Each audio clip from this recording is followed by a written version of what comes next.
and I've been dedicated all my 42 years in business in developing new products, cancer products and other products for the benefit of patients. But on the 16th of December of 2021, I fell down and I broke my tendons of the quadriceps. And it was in the evening, in the night. I decided not to go to the emergency unit, but to stay and at home, and then going only the next day, because I have a friend of mine which is a very good surgeon, orthopedic surgeon, that will fix it. And in fact, I went to the hospital, we entered the surgery, he fixed it, and then after the surgery, he came to my room in the orthopedic department, and he looked at me and said, well, the surgery went very, very well, but because we are friends, I want to tell you the news. And the news is that you have AML, the acute myeloid leukemia. And that's, of course, as anyone that receives a cancer diagnosis, it became a shock. It was a strong shock. And then, but immediately comes out my logical part of my thinking, and immediately when also the oncologists come in and the hematologists come in to talk to me, I said to the doctor, listen, I know perfectly well there is 27 to 30% survival rate. I will go into 3 or 4 chemotherapy cycles, and after that I will do potentially, if I find a donor, into transplant. So she was shocked to me. She looked at me, what? How do you know it? And then we start discussing and so on. But you know, in this journey there is a few things which are important. One is how to communicate. First of all, to communicate to your family. Communication in the family is based on love. You communicated about love to your wife, to your children, and normally is a positive communication. But that day, with my wife first and my sons later on, it was a communication that created a lot of pain, a lot of crying. And so for the first time in my life, I realized that communication could be very tough. And after that, of course, I decided also to immediately communicate it to all my employees. At that time, there was about 500 and more employees in different countries of the world. And I decided to do a video call and to have everybody to tell them myself what is the real truth. That I will be away, I don't know for how long, I don't know if I will come back, but I communicated immediately to everybody. And also that was a shocking communication, because I saw a lot of people switching off the videos, start crying, so it was a very difficult moment. So communication was the first things that I noticed, and I have to do quite quickly because of my role as a family leader, as a company leader, and so it was one of my first concern.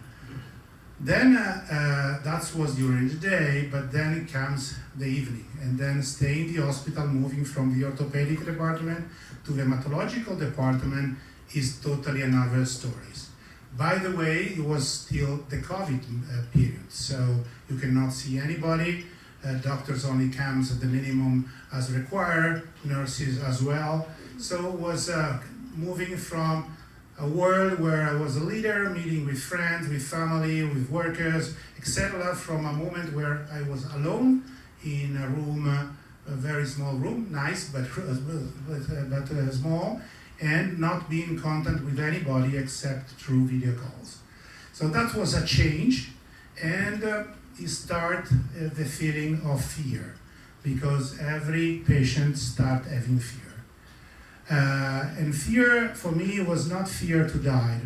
I'm very lucky and I'm blessed to have faith in God.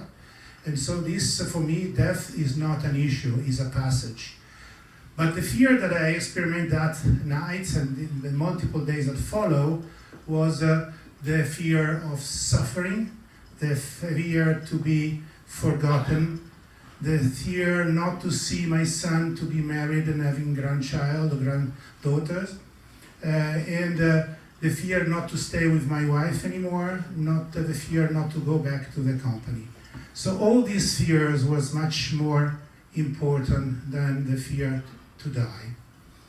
And then start my journey into this moment, which was a long journey. As you know, in this kind of moment, is not you cannot do chemotherapy, come back home. You are in total isolation.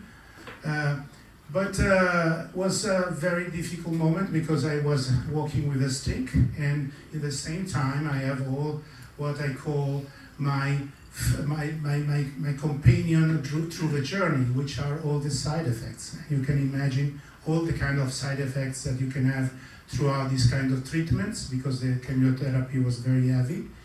And so this was my daily activities. And I was only together with my IV stick, you know, when there is the bag with the IV sticks that you go around the room. I call it my secret lover, because it's the only one which was with me all day long, night and day. But was something that all followed me. So fear was one of the issue, communication was the other one. But I always see this journey in a positive way. In fact, I call my chemotherapy treatment as the gold flow. I never say, it will make me painful, I will make me a lot of side effects. Of course did it. But I saw that as a gold flow that will enter in my body and help me to get through the therapy during the months to come. And this was a way to see the things in positive way, to see the glass is always half full, and it was a fantastic moment for me to always to go in a positive way. And the other things I said before, faith is very important. Whatever faith you have, doesn't care if you are Jewish, if you are Muslim, if you are Catholic, if you are Buddhist, but if you have a spirituality, then this will help you. And I have a companion every single day in my room. There was my companion. In my case, is Jesus, because I'm Catholic, but was my companion throughout the journey. And helped me a lot to see all the different things and also the bad moments. I had bad moments. I have 2 moments during the 7 months hospitalization where I said, please God, take me away. I'm full of that, I don't want to continue. And I was very lucky because in these 2 moments I have 2 important signs. One was a crying lady in the room close to mine that comes from the door, and I asked the nurse why she's crying. She was crying because she was about 22 years old, with no more, her mother passed away, and the father was not coming to see her or to phone her, and she has the same illness like I do. So I said, I'm lucky because I have a fantastic family, and so I cannot complain, so I have to turn around my desperation in a positive way. And the second time that I have very much desperation was the fact that the day that I said, please God, take me away, I was very lucky because I received a letter taking me to a friend of mine through the nurses, a letter from Pope Francis that said, Riccardo, don't give up, continue to prayer. I will pray for you, but remember you to pray for me. Of course, I know Pope Francis, but I never thought that you will spend some time to write me a letter. And so that was another thing, saying, well, if there is somebody of this importance that is thinking to me, I cannot give it up.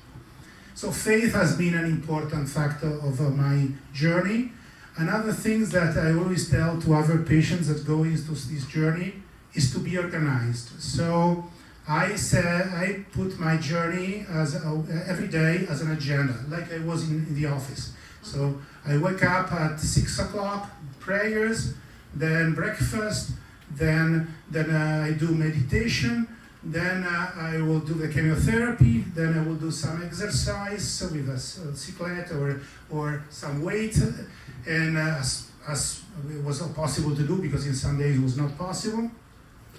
And then reading books. I did also some online courses, just not to lose my mind, and so to learn about new things like AI in healthcare or digital health in healthcare. So to be always on the top. And my day was full, and I was telling to my wife and my friends and my son, call me only after 6 o'clock in the evening because I've full schedule. They said, well, you have full schedule for what?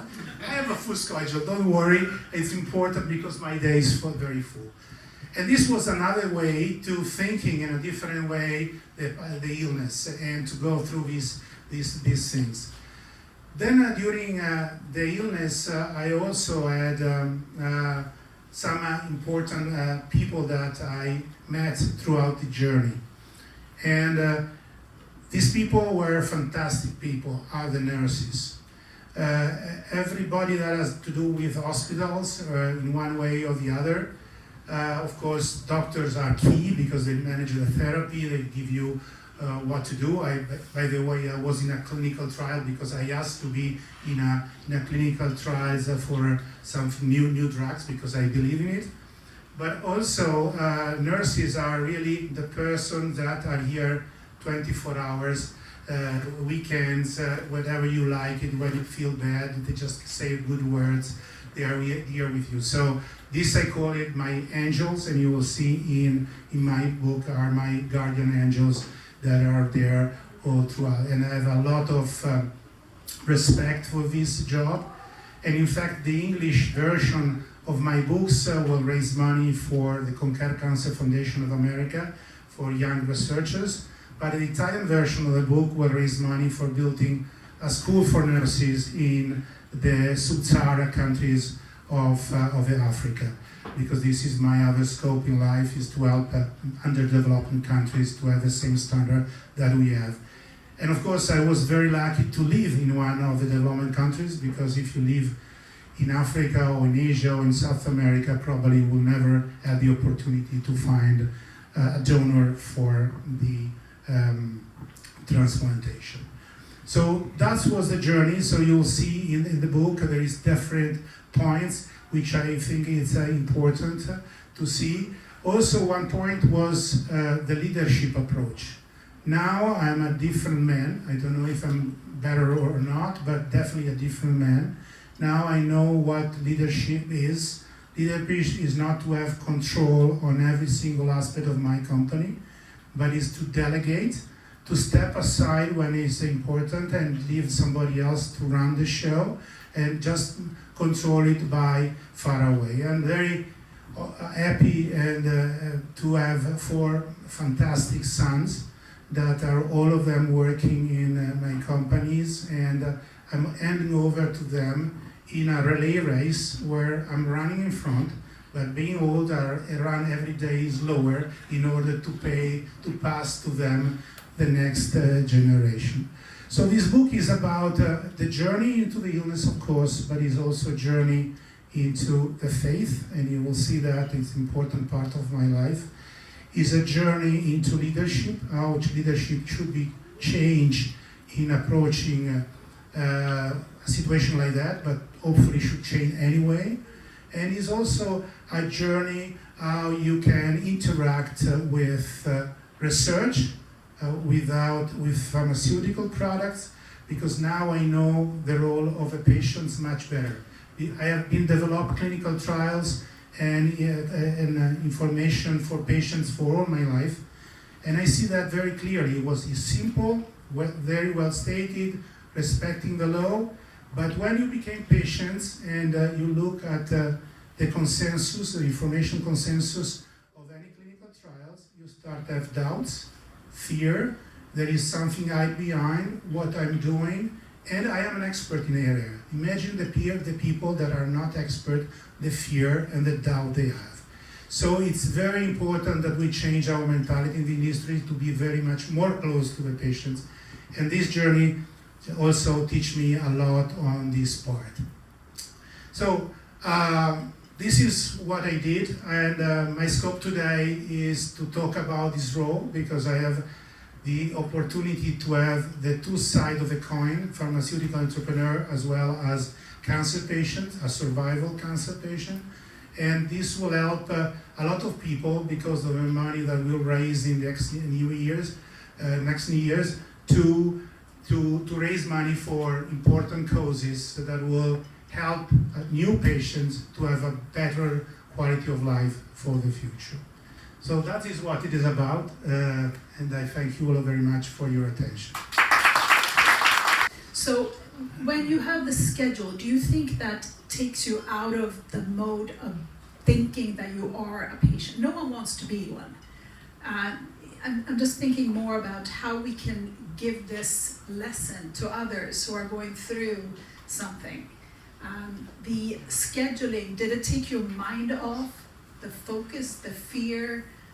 Well, the schedule was a way to get away from one important feeling that you immediately get after the fear, which is the vulnerability.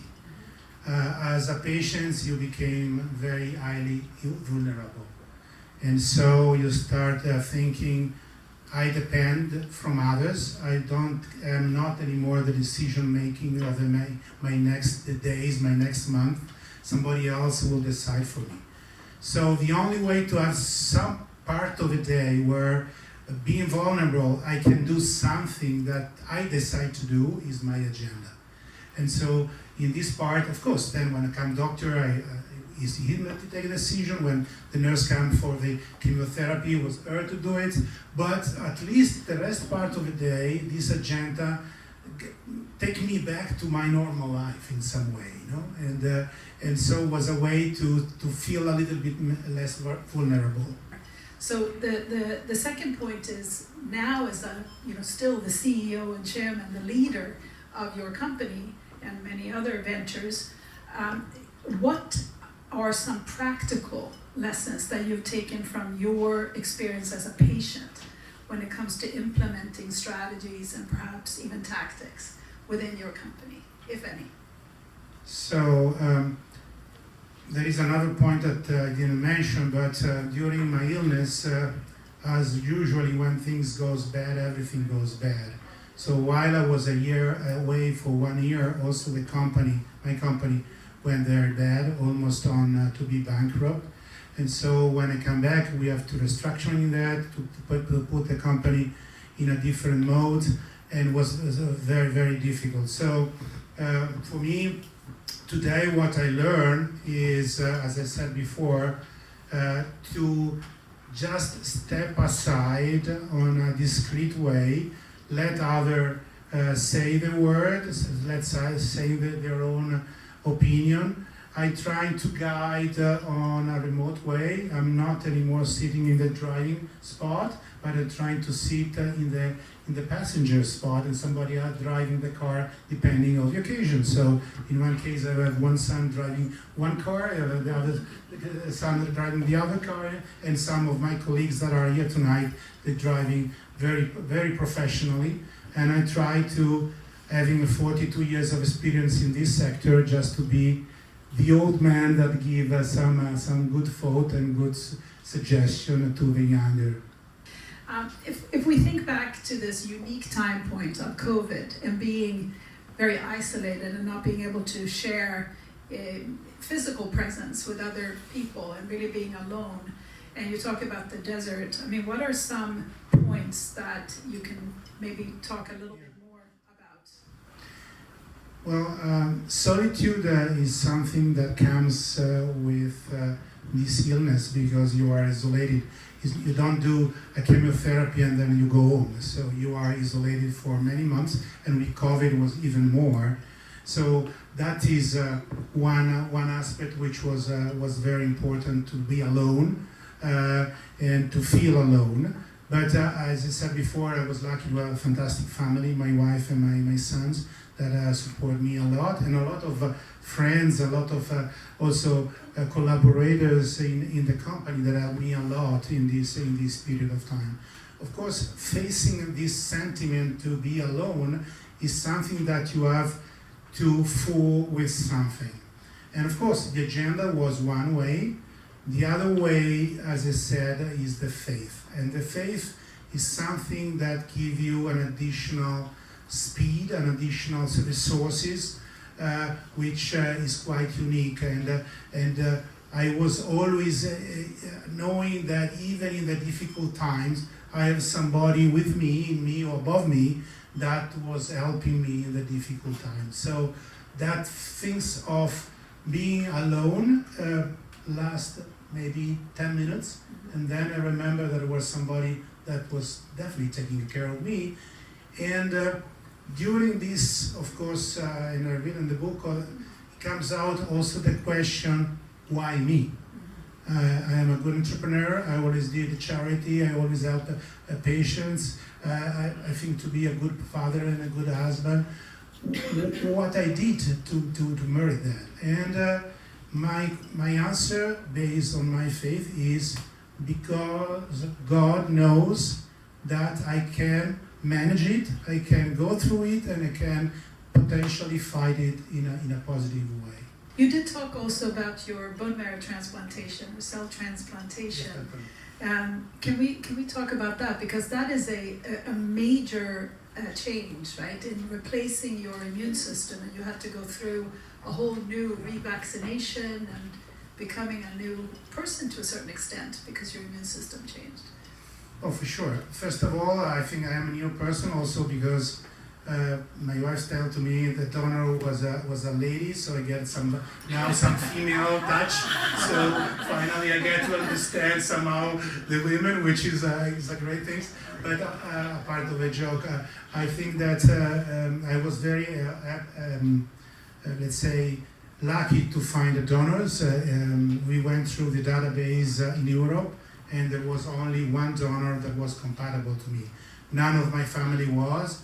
I cannot do my autologous transplantation, so I have to go outside, and I find a lady in Poland that was matching 100% of me, and was a kind of special indirect relation, because in Europe there is the privacy law, so you cannot know who is the donor, and the donor doesn't know who is the receiver.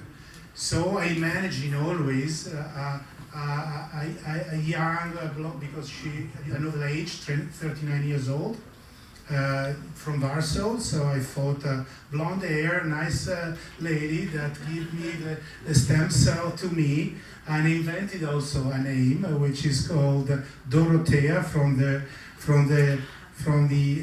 Greek word of gold, because it gave me the gold things to change. And so this transplantation was great. As a transplantation was easy, because it's about 3 hours through a normally blood delivering bag. But then of course it what happened afterwards. Afterwards it's like to be in a roller coaster for 3 weeks. Everything that could happen. So high pressure, low pressure, nausea, vomiting, everything, because of course until that you can really taste well in a proper way the dosage of the immunosuppressor, then it's really a roller coasters. And then of course I also had the GDHD, which is the rejection to my transplantation, and also that was another 2.5 years of lung, GDHD, intestine, and skin. So all of that created me a lot of problems. So itself, transplantation is one moment, but what is before and after is a long journey. And this is what I was looking now to find new treatment, new drug for before and after, for better quality of life of the patient. Well, I was last weekend at Chicago for the American Oncology Association Congress, and for the first time I had a badge called Cancer Survival. And I think this is something important, because first to be a cancer survival, but to be there to testimony what people can do, what the science can do, what a doctor can do and what the Patients Association can do, and of course I will add also what God can do. What an incredible story, and thank you for sharing it. What surprised you the most, both positively and negatively? You mean through the journey? Yes. So this is why I call also the book The Journey Through the Desert, because if any of you have been on holidays in a desert, you normally do one step in front and then you go do two steps behind because there is a lot of sand, and then it's hot with a difficult moment and so on. But also in the desert you can have a fantastic moment of great lights, or you find an oasis at the end where you can find water.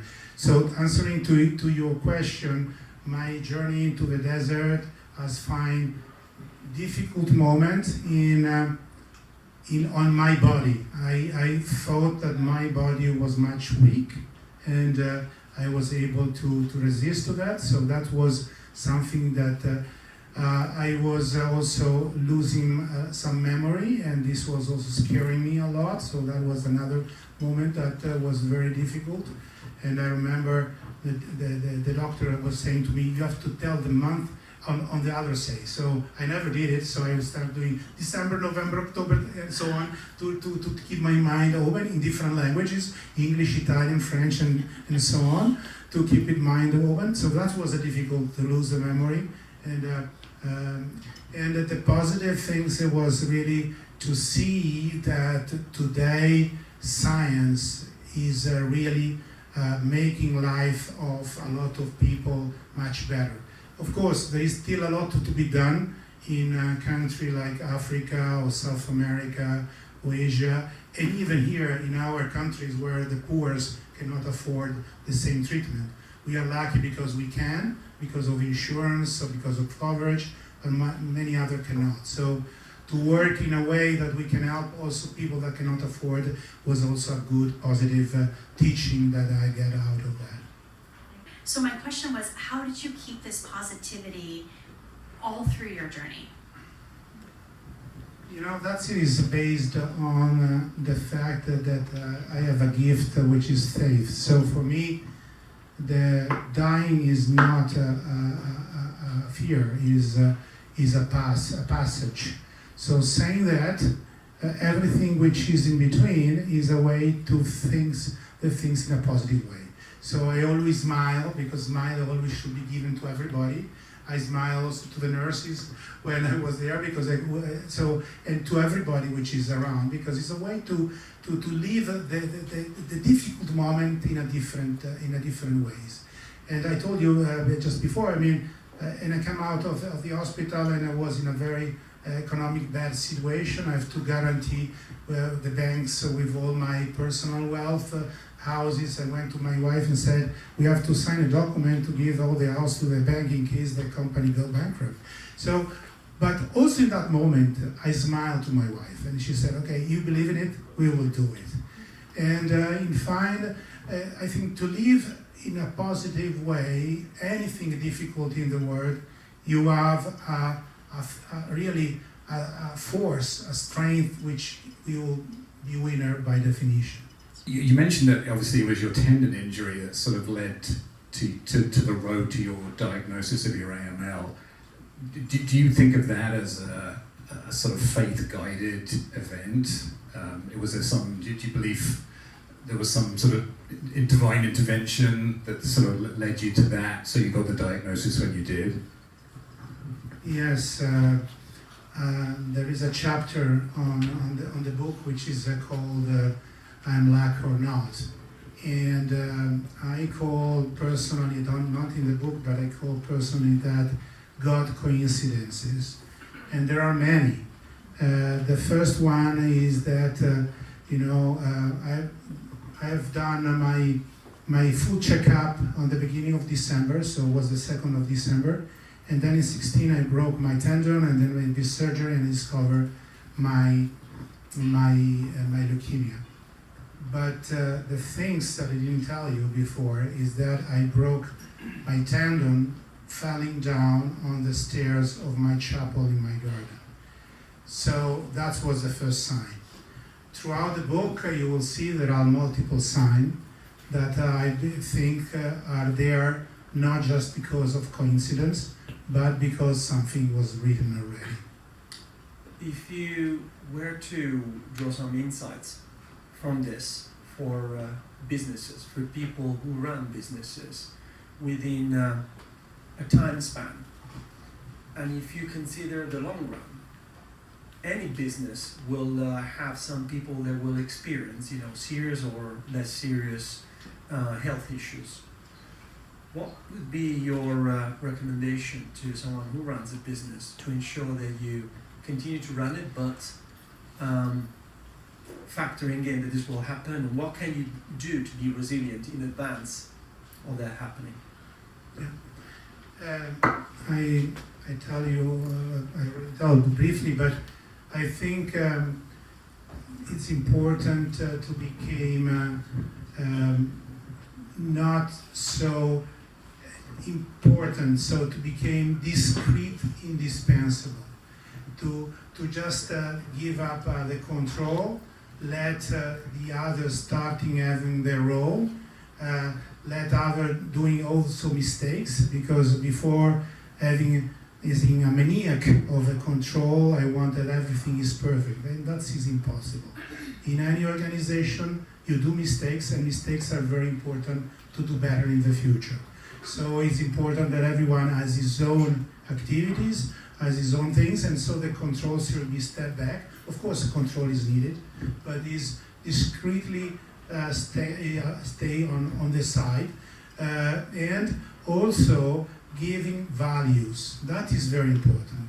That is what the organization will survive if you have great values. So giving values such as integrity, such as quality, such as the respect for clients, for patients, for doctors.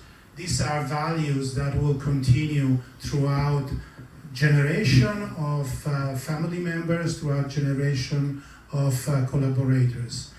Then, of course, you have to have performances. Of course, you have to have results. But if you have based on really good value, and not just value that you put in the mission of the company or which everybody has it's real value that are shared and be part of all the people working in the same company.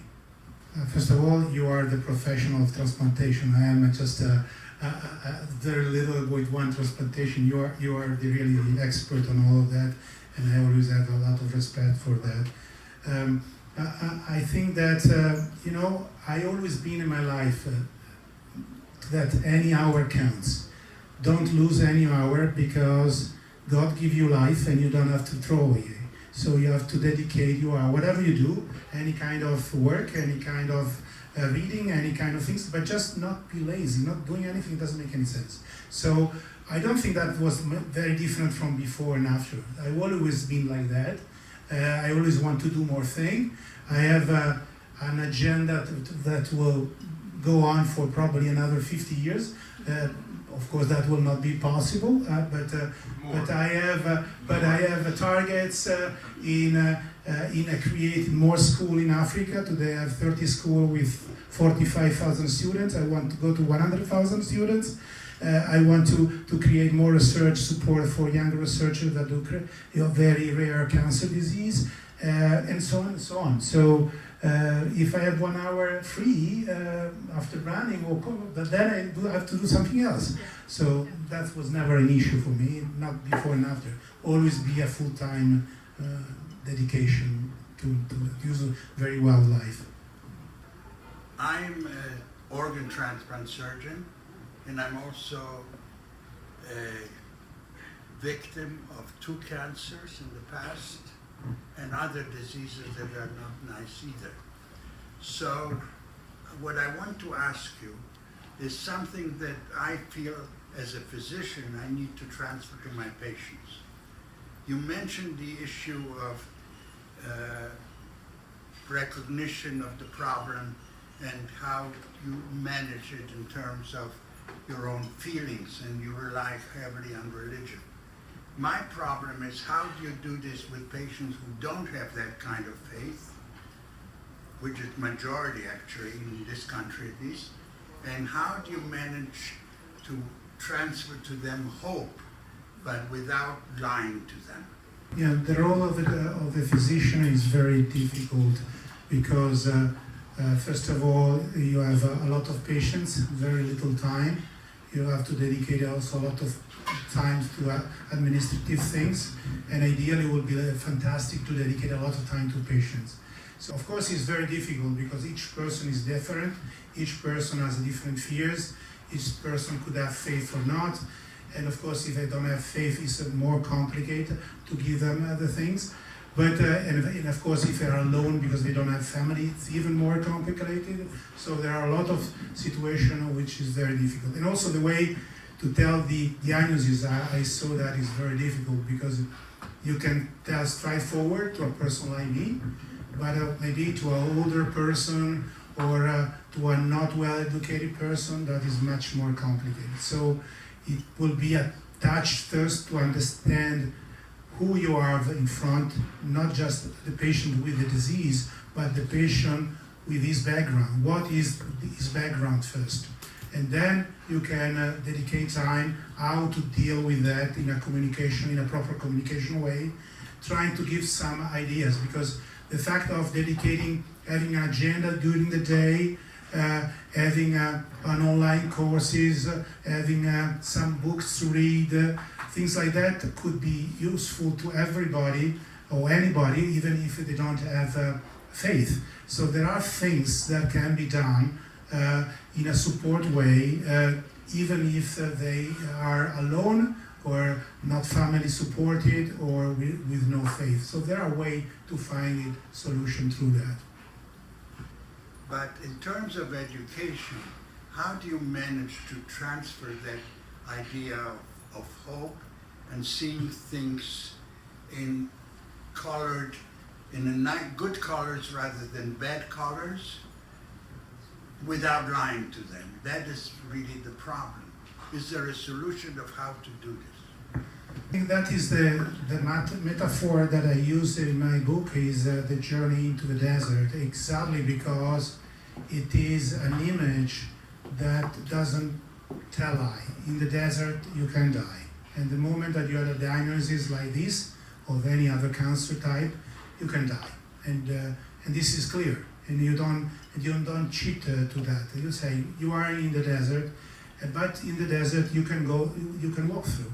And you can have enough resources to thinking that you can go through. And also because in the desert you can find moments where you can have an inspiration. And I know people that they didn't have faith and they find faith. And faith is not faith in a religion, it can be just a spirituality, something having a better growth of your own spirituality. The major gift that I have in that experience was my priest that he said to me at the beginning of the therapy, Riccardo, I don't know if you will survive. I don't know how it will go up, if you die or not, but make that this period will be your journey into the desert. And this journey, you learn better your spirituality, your inner being. And this can be happen to anybody. Even people that don't believe can improve their inner capability throughout this period. And if they do that, they will see little by little the things in a more positive way. Thank you everyone.